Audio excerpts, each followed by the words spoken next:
ইন্নাস সালাতা তানহা আনিল ফাহশাই ওয়াল মুনকার। বলেন আল্লাহু আকবার।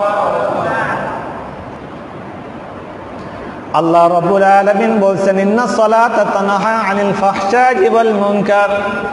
যে বান্দার নামাজটা হয়ে যাবে, সালাতটা হয়ে যাবে, সেই বান্দা ওই সালাতের কারণে গীবত ছেড়ে দিতে হবে, সেই বান্দা ওই সালাতের কারণে পর্যালোচনা ছেড়ে দেবে, ওই বান্দা সালাতের কারণে সুদ ছেড়ে দেবে, ওই বান্দা সালাতের কারণে ঘুষ ছেড়ে দেবে, ওই বান্দা সালাতের কারণে বেপরদা ছেড়ে দেবে, ওই বান্দা সালাতের কারণে ঝগড়া ফাসাদ ছেড়ে দেবে, ওই বান্দা সালাতের কারণে সমাজের দুর্নীতি ছেড়ে দেবে, ওই বান্দা সালাতের কারণে যত ফাহশা কাজ আছে সব কিছু ছেড়ে দেবে।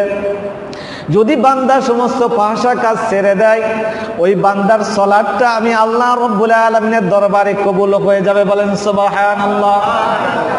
আজ আমরা সালাত পড়ছি, নামাজ পড়ছি, তারপরেও কিন্তু আমরা দুর্নীতি করছি।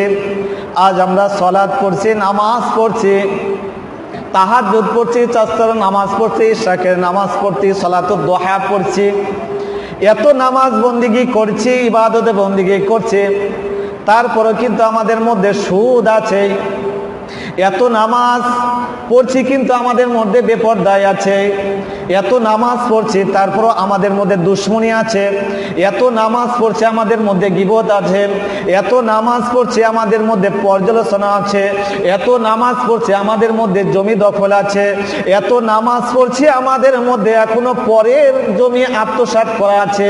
এত নামাজ পড়ছে এখনো জনগণের হক নষ্ট করা আমাদের মধ্যে আছে।